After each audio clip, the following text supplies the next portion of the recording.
Ryan Reynolds here from Mint Mobile. With the price of just about everything going up during inflation, we thought we'd bring our prices down.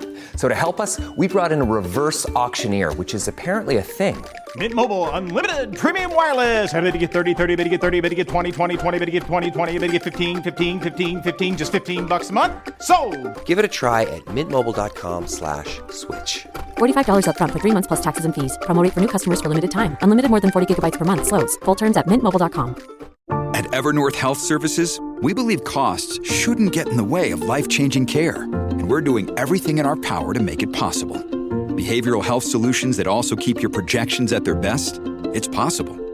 Pharmacy benefits that benefit your bottom line? It's possible. Complex specialty care that cares about your ROI? It's possible. Because we're already doing it. All while saving businesses billions. That's Wonder made possible. Learn more at evernorth.com/wonder.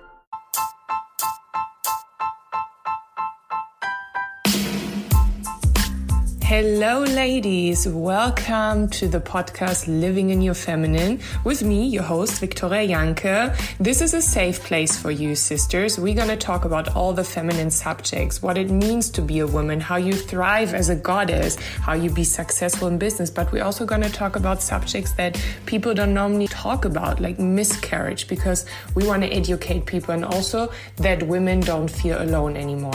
I have amazing experts who are going to give you so much value, so get a cup of tea and let's go.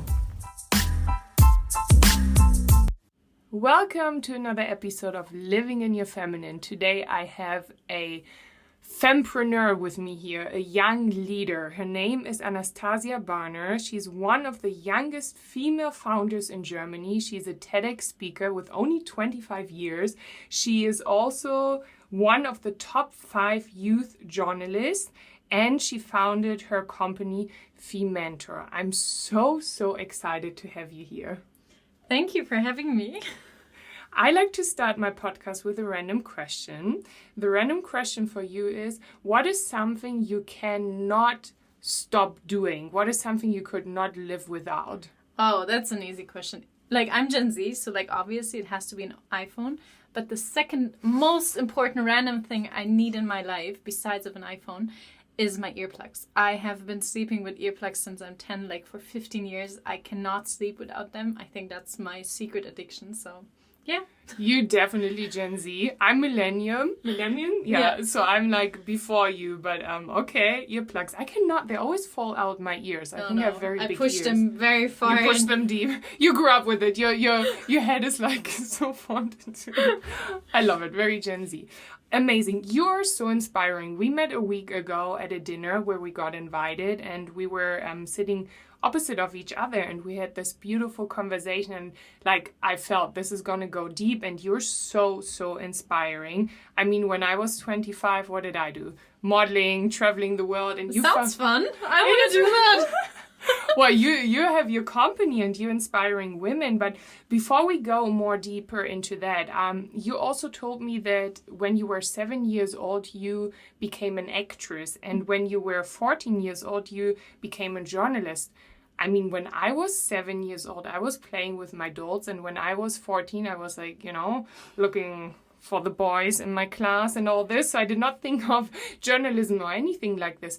How did this start? Was it like your parents telling you that, or was it something that you wanted to do with 7 and then 14 years? Okay, so I was looking for boys at the age of 14 as well, and I was also playing with dolls. I'm not saying I didn't have a childhood or like a normal teenage life, but for me, I was an extrovert. I loved being on stage. My parents, before they had me, they met at a theater, so they were both working in this kind of industry.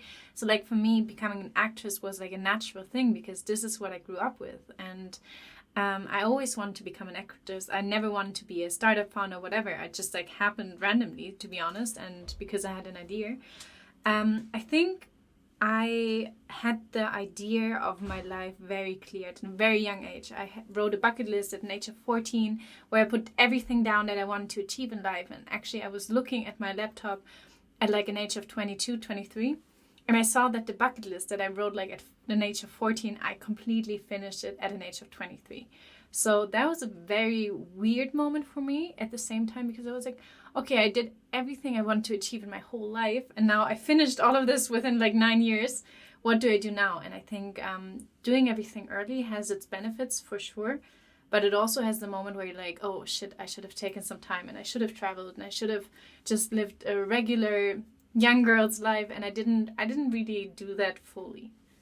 Wow. I mean, that you achieved your bucket list when you were 23.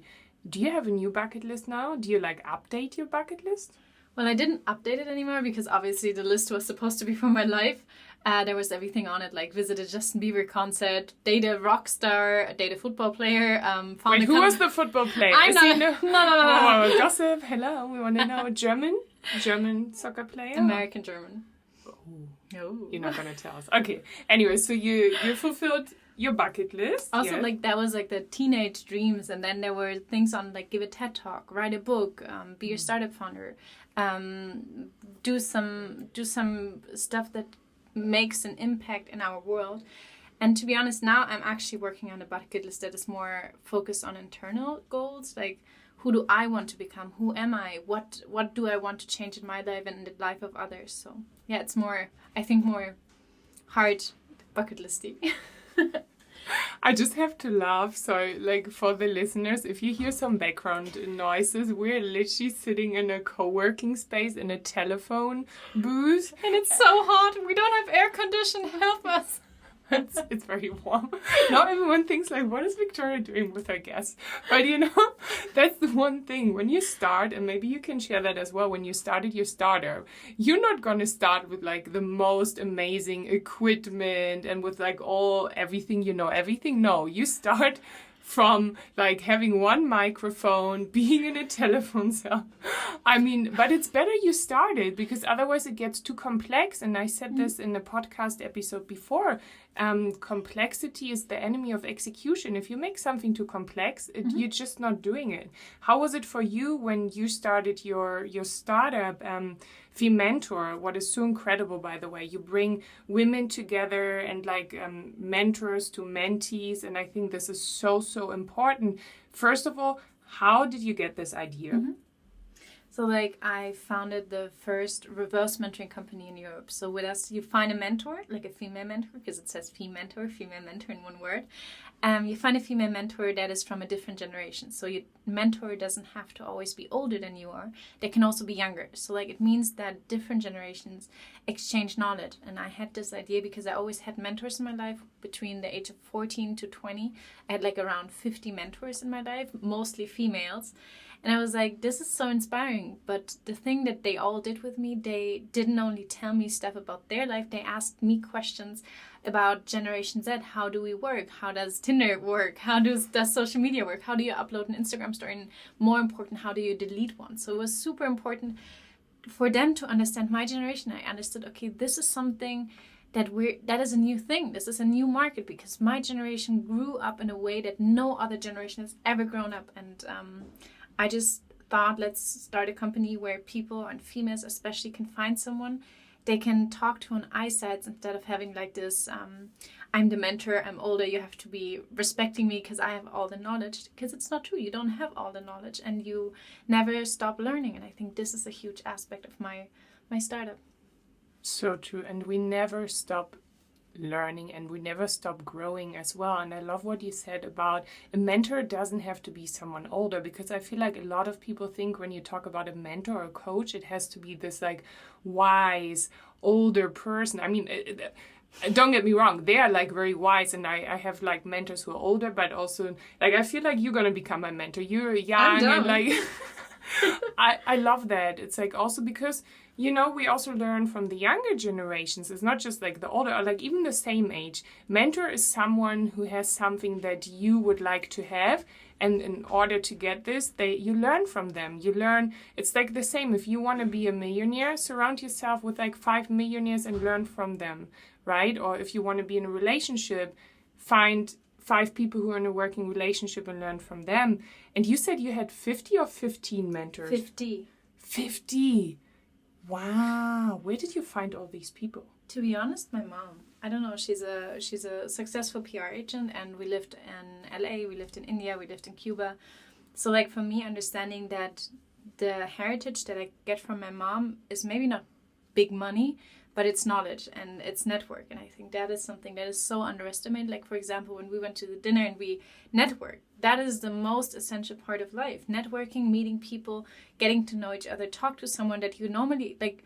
Our words would have never collided because you're in this model industry, in this TV industry. You're living in the States, or like since you're I think 30 or a bit above, like a bit. Actually, a little bit earlier. Yeah, like 28. Yeah. So like we have like an age difference. So there's so many aspects where it's like you would have never met and still we met.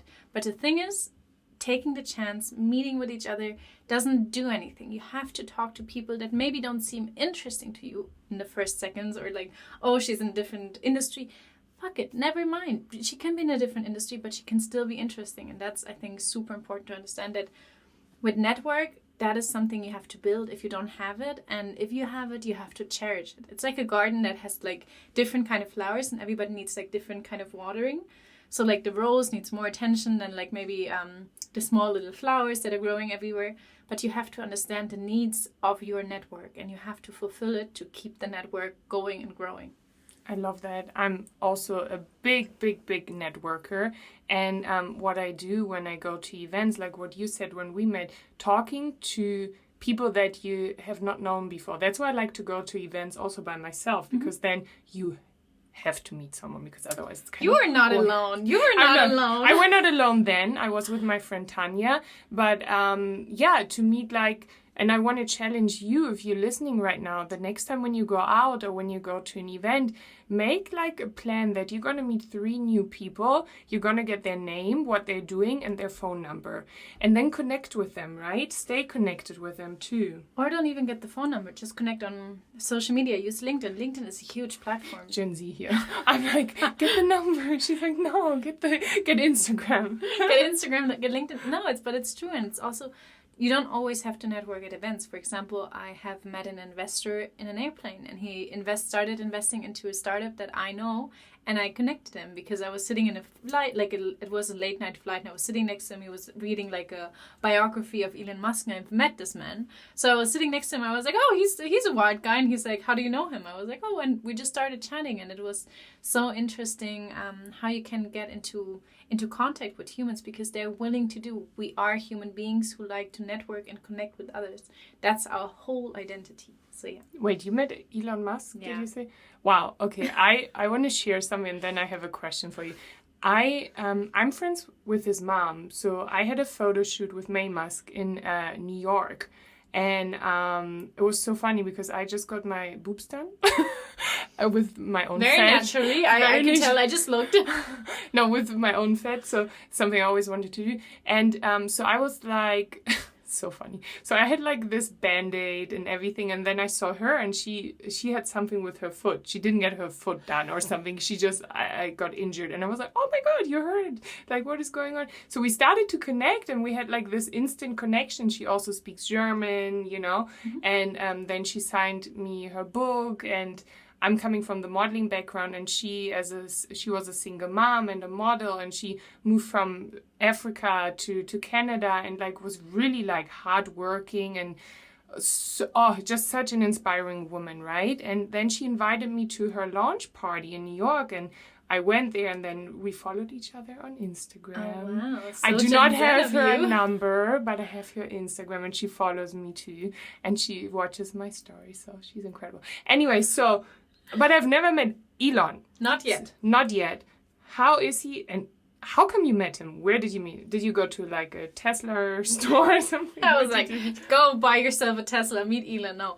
To be honest, it was quite a surprise. I was invited to a birthday party in Berlin because one of his best friends turned 50, and they always like to celebrate their birthday in different places besides of Silicon Valley, San Francisco, and so on. So they all flew out to Berlin, and it was 2022. So Elon was here because he opened his Gigafactory in Brandenburg, close to Berlin.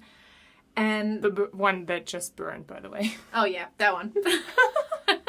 So, like, I was invited to this birthday party of the guy, and I didn't know who's going to come. So, like, I walk into Soho House, I walk up to the dinner, and they had, like, 10 people sitting around the table, like the birthday kid, a friend of mine, and then, like, 8 people that I didn't know, but one guy of them looked very familiar. I was like, this guy seems quite familiar. Do I know him? Did I swipe on him on Tinder once? Did I date him? I don't know, like maybe back in the days. He looked so familiar. You know, like the feeling of you cannot put the name to the person. I was like, who is this man?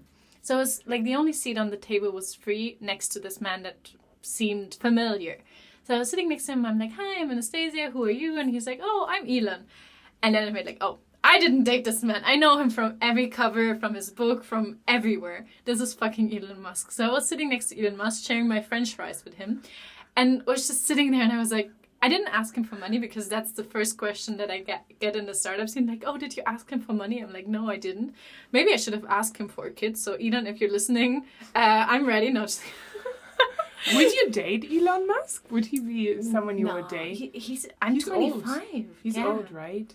How is he? Like, how is his character? Like... He's nice. He's actually a nice human being. He seemed fun. He hugged up everyone when he had to leave and fly back. He was super friendly. He had huge hands. I don't know why I remember that, but he had huge hands. So, wink, wink. No, just kidding. But yeah, that... You're naughty. Oh my God. I'm not. You're thinking. Everybody that... I just say... Every girl's thinking that, ooh, big hands. Anyway, is he tall? Wait, how tall is he? He is tall. How tall? But I'm like 1.60 m. I'm 184. Is he tall? And I'm single. Is he taller? I don't know, to be honest. But he's tall. He has tall hands, so he has to be tall. He was definitely taller than I am. We can Google that later. So what did you talk with him apart from sharing your French fries? I cannot talk about that. That is non-disclosure agreements. Save with the whole group because we made like an agreement that we're not going to... I can talk about that I've met him, but what happened that weekend stays there. Stays in Berlin. That's cool. But it's so cool that you met him. I mean, this is universe, right? Like how I went to the photo shoot, met his mom. You went to a birthday dinner. And here we are. And there's Elon Musk. That is such a cool story. How old were you? I was 2022, so like 2 years ago I was... 23. Yeah, 23, cool. 22.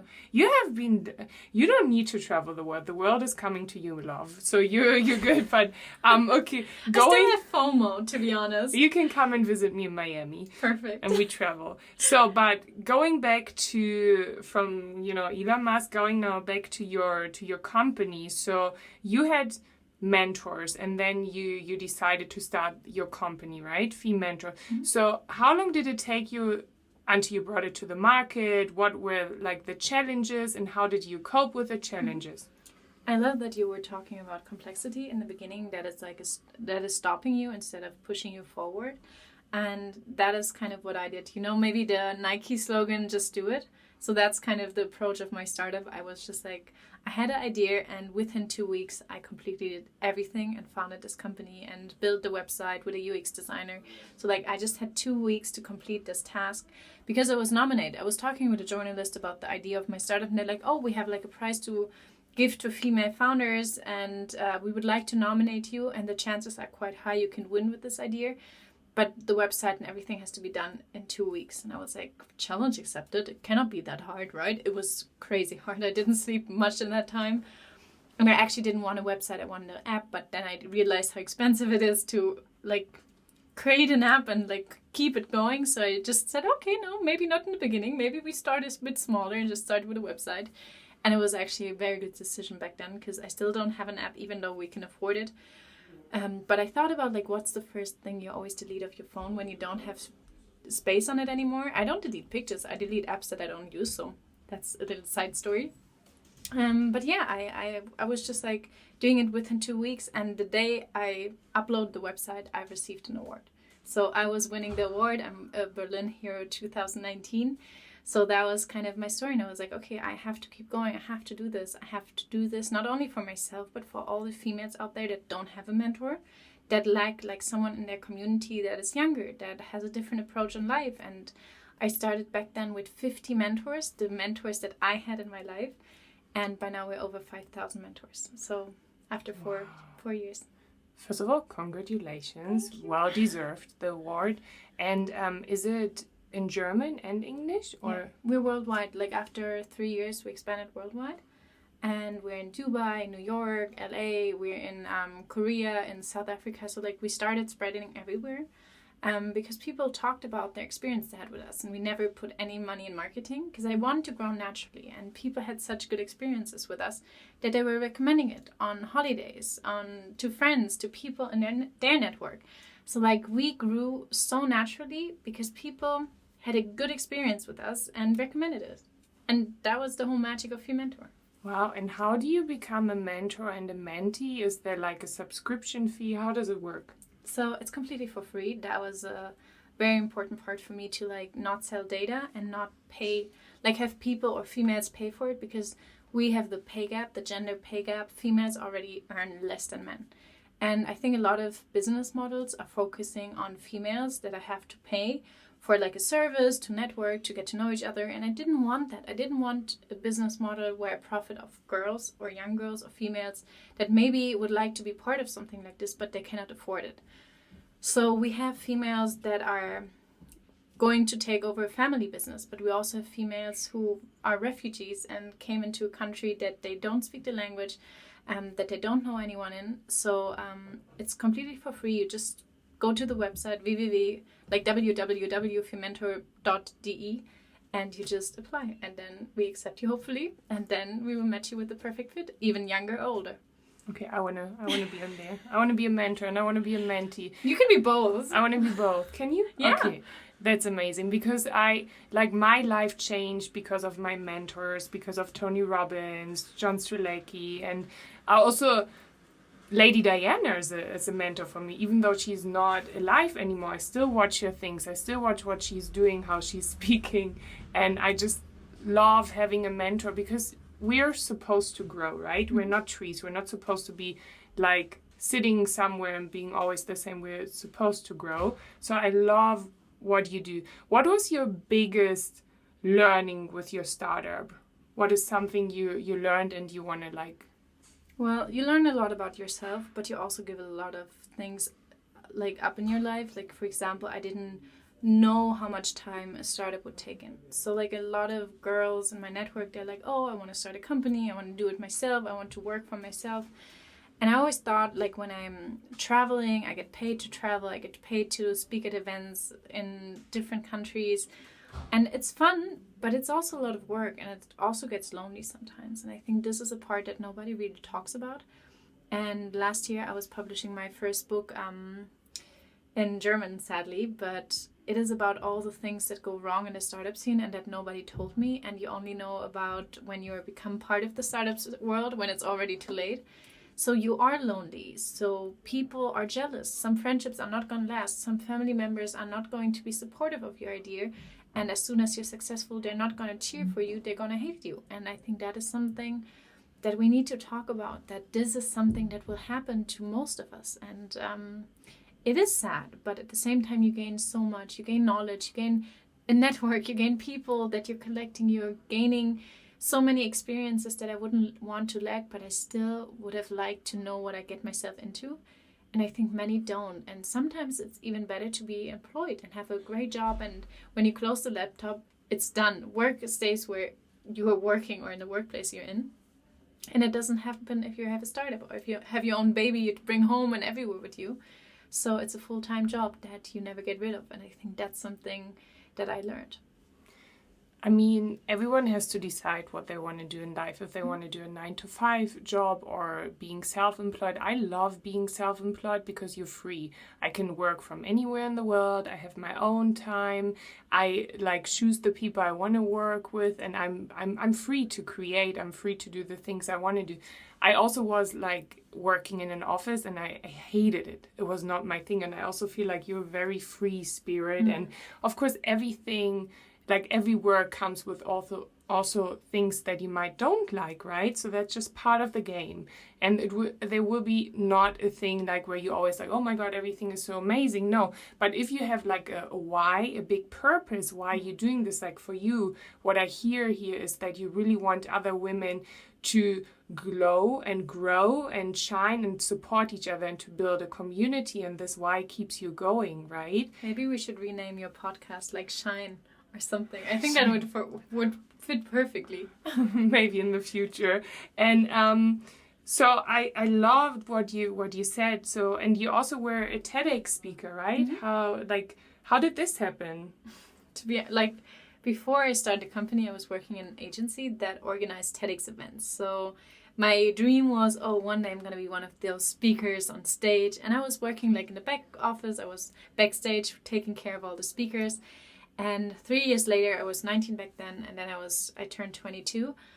And I was requested on LinkedIn to give it, because they heard they heard me on a podcast episode, and they were like, "Oh, we loved what you said. We would like to invite you as a TEDx speaker for this conference." And I was like, this is not true. Like 3 years ago, I was working backstage, and now you want me to go on stage as a TEDx speaker? And I immediately said yes. I didn't know what to talk about. I didn't know anything. I didn't have anything prepared. So I had 6 months to prepare, and then I gave a TED talk on gender equality, and I started my word with 3 years ago I was working backstage, and now 3 years later I can say the famous word, welcome to my TED talk. And that was like such a full circle moment for me, so I'm super happy I did that.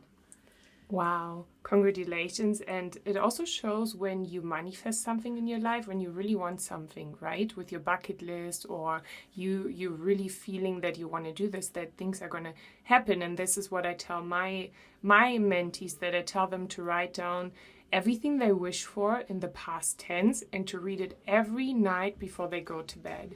Because the brain can't decide if it already happened or not, or if it's real. And if it's in the past tense, your brain starts to feel that it already happened.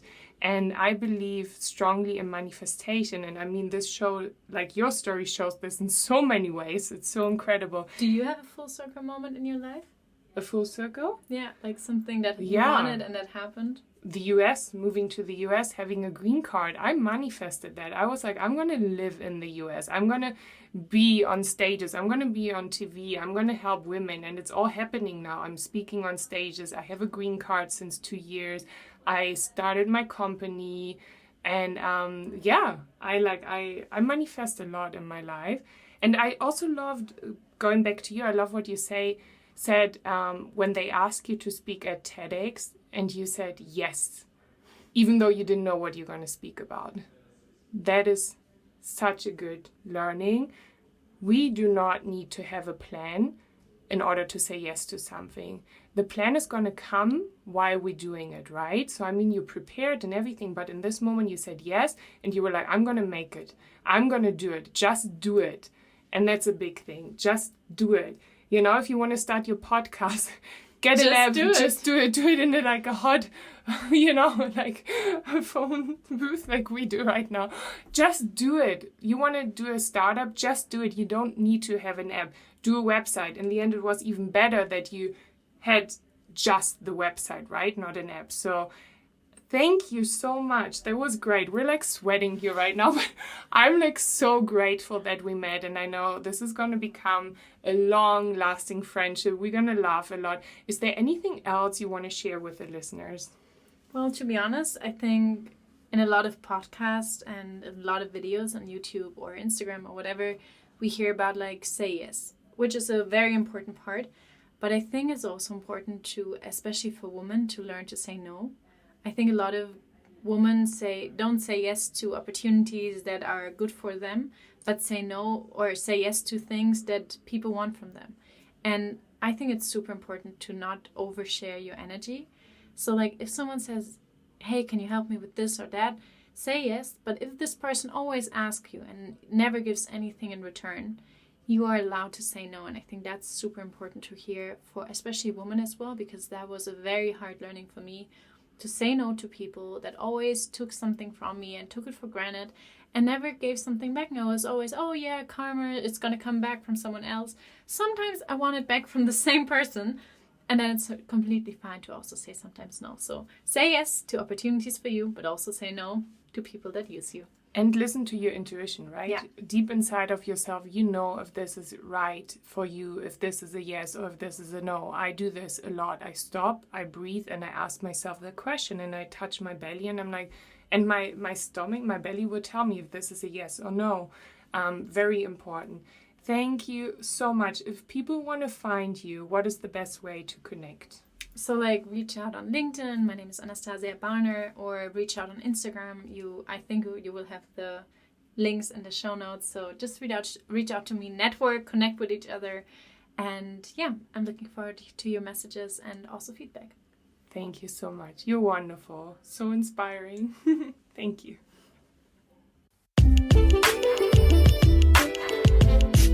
If you like this episode, please rate, subscribe, and share with other women. Let's create a community of women living in their feminine and supporting each other. If you want to stay connected with me, you can come and follow me on my personal account at victoria.janke. Until then, I see you next Thursday. Be thriving, goddess, and live in your feminine.